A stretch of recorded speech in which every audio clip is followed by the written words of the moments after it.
The Walt Disney Company may be in big trouble when it comes to studios like Lucasfilm and Marvel.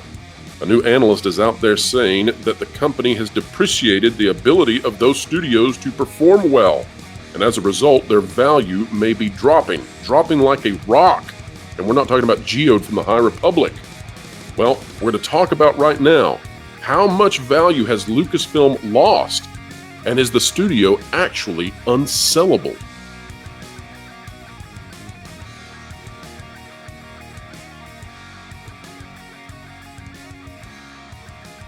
All right, folks, welcome back to another video of excellence here on the WDW Pro channel. Each and every day, we are endeavoring to explain entertainment and keep you ahead of the culture curve.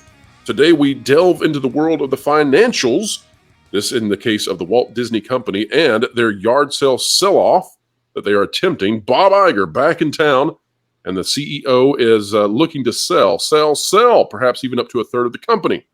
Joining me to walk through this discussion is Jonas J. Campbell of thatparkplace.com and his own channel, Everything Woke About. Jonas, welcome back to the Pro Show. It's great to be here, and man, it is fascinating to see the traditional media catching up with us. Although I wouldn't consider Breitbart traditional media. I'm sure we'll. No, and we will address the Breitbart issue in just a moment, folks. Before we do so, if you like content like this, consider clicking the like button, share, subscribe, and when you click it, you stick it to the algorithms. It is indeed the notification bell. Yes, Jonas, we are going to be reading from Breitbart today, and there would be some criticism probably out there about us doing so. Breitbart is a right-leaning website, and we fully acknowledge that.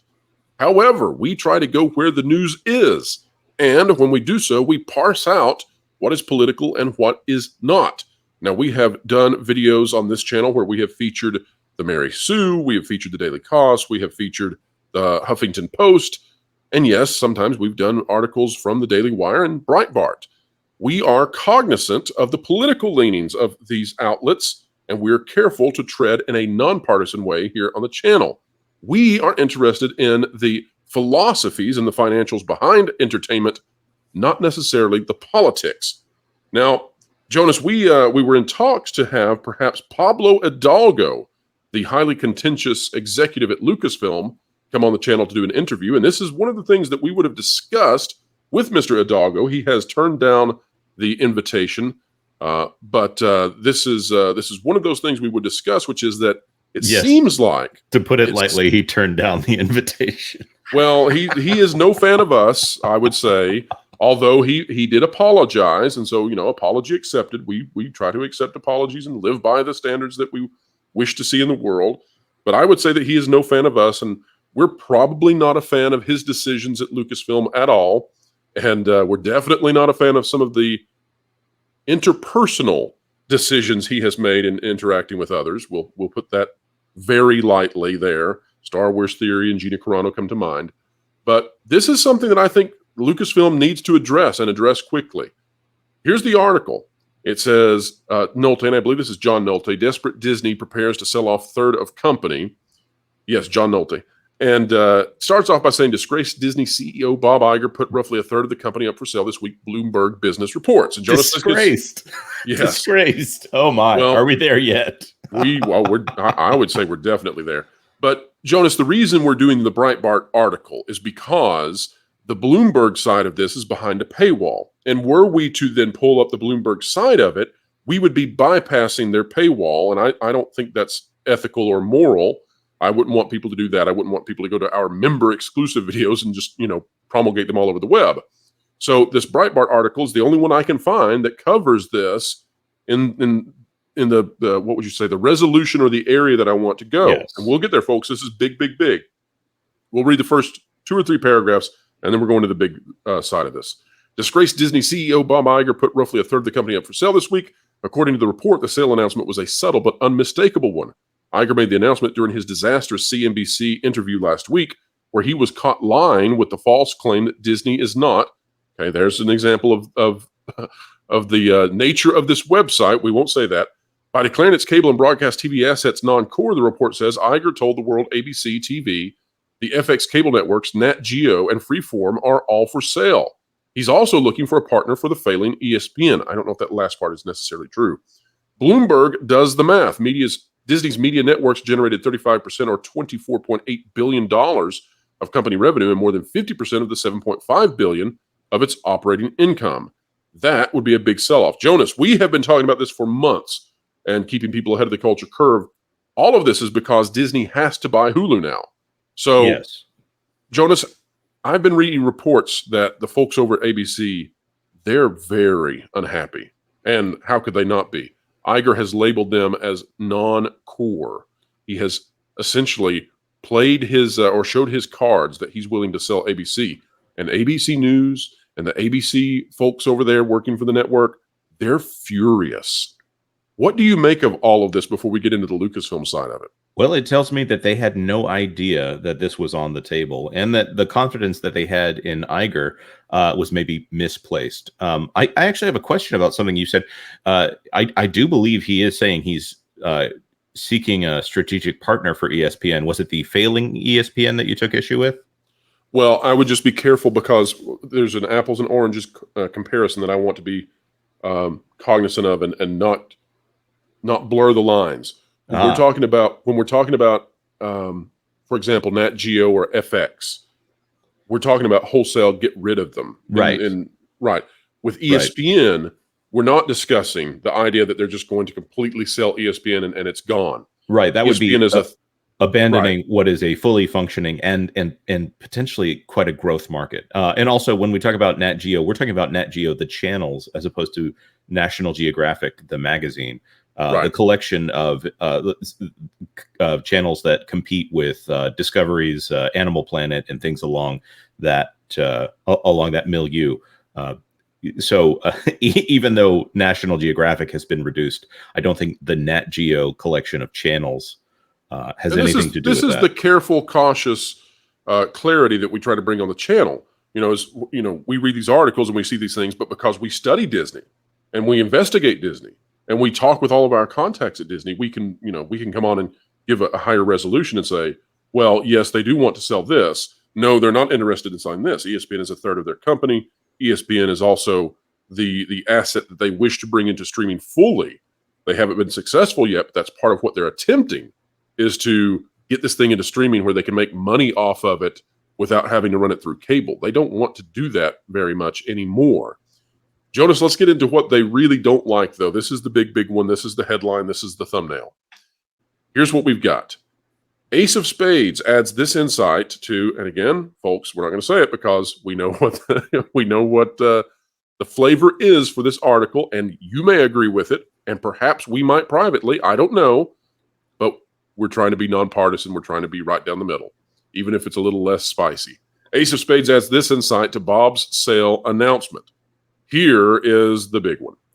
Note the properties he's considering selling are mostly companies that were purchased by Disney before Iger. FX and FXX were acquired by Iger when he bought Fox's entertainment divisions. But neither of those, I think, has ever been sold as standalone units and so do not have any valuations attached to them.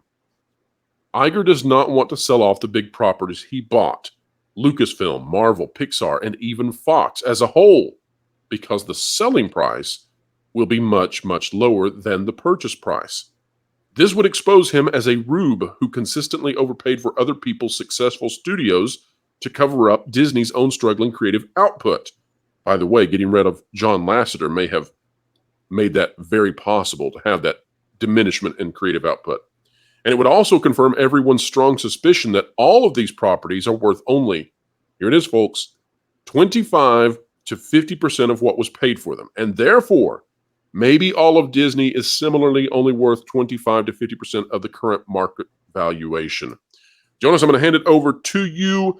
I think that what we should discuss here is that in terms of Marvel, if Marvel is down 25, 50, 75%, whatever the statistic would be here, in terms of what Marvel could get on the market, Marvel has already made its money back many times over. Yes. It had a spectacular run. And it has the most potential for turning it around quickly. The Lucasfilm and Marvel are the brands that they know the path forward if they want to be profitable and abandon the current ideological bent that is going throughout those. A sequel trilogy. But Jonas, Lucasfilm is not the same in regards to Marvel in that I don't believe that Lucasfilm has made its money back. That gets into a complicated discussion. It's something we've talked about with Valiant Renegade. Mhm. But Jonas, if Lucasfilm has lost 50 to 75% of its value, this is just a loss for Disney. So what has happened that has caused this studio, and by the way, this is the kind of hard question we would have asked Pablo Hidalgo or any other Lucasfilm or Disney executive should they come on the show, what has happened that has caused this studio to lose 50 to 75% of its value, according to this analyst? I would say it is very much, very much the fact that they have lost fan interest in what is probably the most popular film franchise of all time. They also had a robust action figures and. Are you talking about Indiana Jones or Star Wars right now, Jonas? I can't keep track of which giant franchises they've killed. I'm talking about Red Tails. Look at what they did to Red Tails and Strange Magic and the great legacy of Tucker, A Man and His Dream. I'll wait till they find out they still have American Graffiti to kill. Oh my. Or the Radioland murders. Sorry, at this point, it becomes just these little cultural footnotes of the things that Lucasfilm still has the rights to that they haven't gone through and destroyed. Obviously, Force Awakens came out, and it was like, what did it make? $2 billion or something ridiculous, close to that. It's at the point where you don't even need to bother tracking it. And Rise of Palpatine, as we like to call it here, the Rise of Skywalker, made a paltry $1 billion on what we're hearing is $500 million of production expense, plus the cost to market that film. And they put a lot into marketing that film. To take literally the most popular film franchise of all time on planet Earth and turn it into something that they can't get people to tune in on Disney Plus, when it's no additional cost to them to turn on the TV and turn on Disney Plus, they can't get people to watch it. So I think that all of this is brand dilution and basically saying to the fans, we're not going to do anything you want, so check in later. And the new fans or whatever they're trying to appeal to now, they're not tuning in at the fervor of the original. By the way, that older demographic that they've shunned, those were the people buying all the toys and all the merchandise and all the novels. So they've killed every aspect of this company except for the film production side that is not directly tied to Star Wars. Well, so let's walk through memory lane when it comes to Lucasfilm and how they could have possibly wiped out under Kathleen Kennedy this kind of value that the studio's worth. And I mean, there's no greater, I guess the box office with Indiana Jones was a great indicator, but there's really, when it comes right down to it, there's no better way of assessing the damage that has been done than the fact that now we have these analysts saying, you know, you're worth a quarter of what you were back in 2012, 2014. I mean, by any reasonable person standards, that is colossal failure. But let's walk through the memory lane for just a moment. You've got Solo, a Star Wars movie, the first Star Wars film to ever fail, to ever be an absolute flop publicly. The Last Jedi probably was the impetus that began destroying the Walt Disney Company. That's amazing. If you want to know how bad that film was, it managed to take down a major corporation, one of the biggest on the entertainment landscape. Then you've got The Rise of Palpatine, as you mentioned, a film which privately probably flopped. Publicly, they have worked very hard to make sure that people think that it actually made money. It probably did not. You're right. Now we've got Indiana Jones, The Dial of Destiny, a film that was 4 years behind the last theatrical release from the studio. And it's going to be a historical flop, right? It's going to break records. And we're watching as the mainstream press is finally covering that. Jonas, we've also got Willow. Willow was on Disney Plus. Lots and lots of money was put into that. It's better as a tax write-down than as an actual show. And you have The High Republic, this push into young adult fiction. And you have stores that are putting those books on the floor in the Star Wars section and putting 30-year-old Timothy Zahn novels up on the shelves to try to get something to sell. This is in every way an entire collapse. And at the same time, this studio, as it was collapsing, was insulting fans. And it kind of reminds me of, you know, imagine for a moment that Pizza Hut said, you know what, we're tired of making pizza. We don't care. about our Pizza Hut fans. We're going to sell croissants now. Croissants and caviar. That's what we're doing. And what'd you say, Jonas? In fact, if you enjoy pizza, you're a fascist, capitalist, and all the things wrong with the world. Oh, wait, sorry. That's right. That's the Barbie strategy. We'll talk about that later. Well, perhaps they're borrowing from Lucasfilm and Kathleen Kennedy. I do have to point out one thing.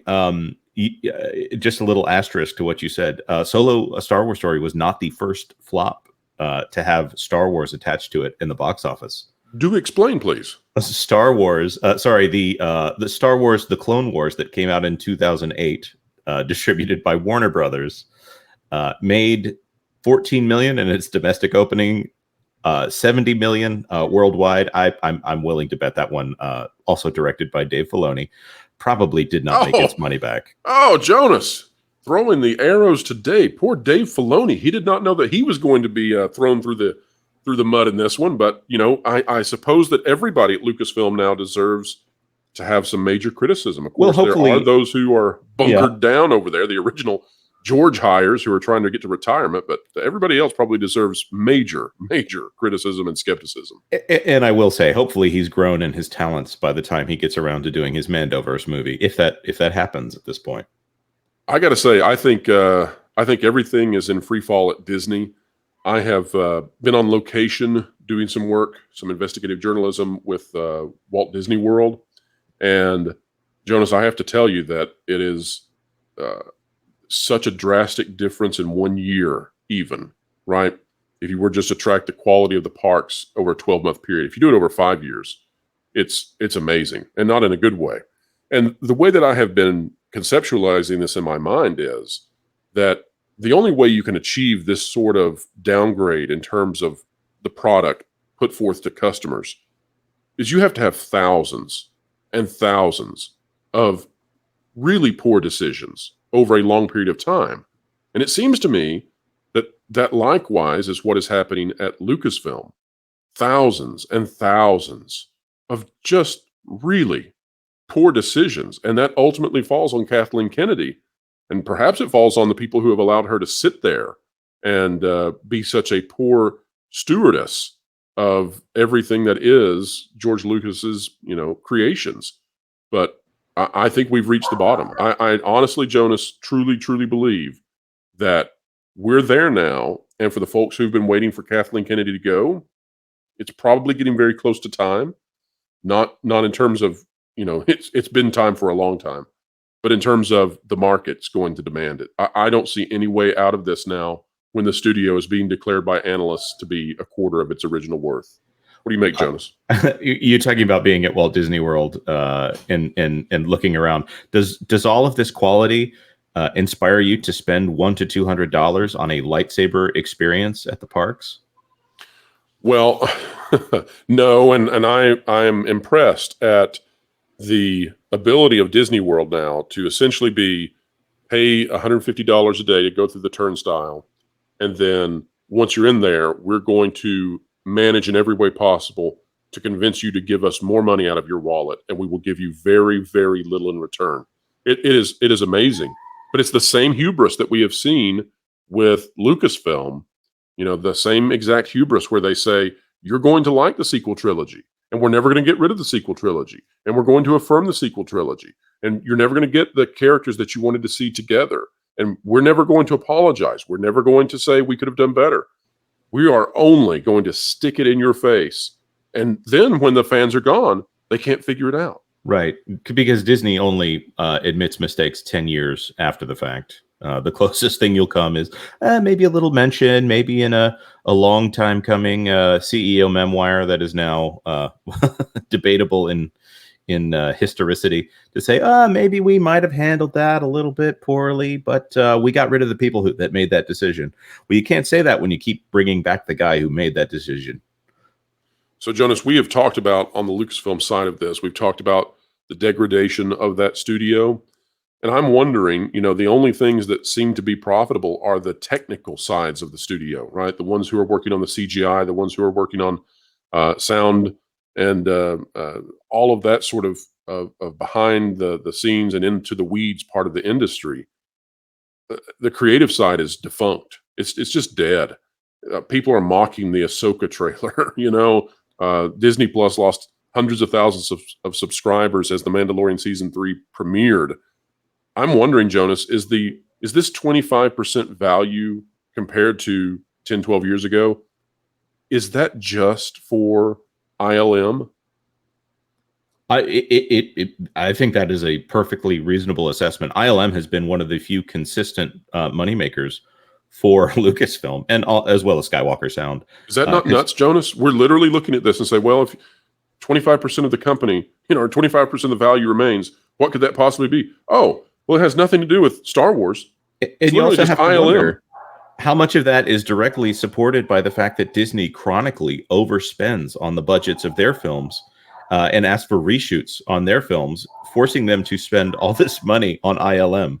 Of course, they use other FX studios. We understand that. But how much of that is literally just cost shifting from one segment of Disney to another? It's a great question. We will be covering this, folks. The Pro Show today at 5 p.m. Eastern Time. We will definitely be covering it there. We also have a highly interesting conversation coming out at 3:30 p.m. Eastern Time today, if you're watching this video at the time of release, where we're going to be talking about some of those missteps of Lucasfilm, specifically how they attempted to escape the hero's journey with Rey and why that is so important. And it may go down even to a biological level. So we'll be discussing that at 3:30 p.m. Eastern Time. New guest on the channel for that one. But yeah, we're going to cover this. Folks, Lucasfilm is on fire, and perhaps the fire is even over. This studio is unsellable. Rumors that it's going to be sold to some random third party out there across the globe doesn't seem likely. Analysts are saying that it's actually been driven so down into the dirt that to even sell it would reveal how badly Disney has managed it and other studios and would damage Disney proper. This is nuts. And now the access media sites, all of these crazy weirdos out there who have been defending Kathleen Kennedy for years, they are just stuck because they have to cover this. And it's going to be interesting watching how they transition to trying to tell their own warped sense of the truth closely enough that they can continue to fool their fans and readers, the handful they still have. Jonas, never have I ever watched the fall this quickly, this fast, this hard, as we're watching now with Disney, but we've been predicting it for a while, so have many others. Jonas, where can people find you on this great, big, beautiful web and discover even more of how Disney has gone full dismal? Well, I'm going to be here on this channel at the Pro Show, 5 to 7 p.m. today. That's Thursday, if you're watching this today. I'm also an investigative reporter for that Park Place, and I have a Twitter handle at Jonas J. Campbell. Of course, the Everything Woke series on my YouTube channel is a great way to track some of the cultural decline there over at the Disney company. The one thing I will say, the Force may be female, but it's not enough to defy the gravity of the situation. No, yeah, that indeed is true. Well, folks, if you like content like this, as opposed to Star Wars, consider clicking the like button, share, subscribe, and when you click it, you stick it to the algorithms. It is indeed the notification bell. Drop a comment down below. Tell us what you think about this situation. We covet your comments. We care about what you think. And, folks, as always, wherever you are, whatever you're doing, keep learning, keep growing. And no matter what they do to your favorite franchises, we will continue to invent new ones that are creative and fun and amazing. And in doing so, folks, we will keep having fun. Make sure to catch the Pro Show Thursdays 5 to 7 Eastern Time. Entertainment Explained, The Culture Curve Conquered, live with Pro and all his friends.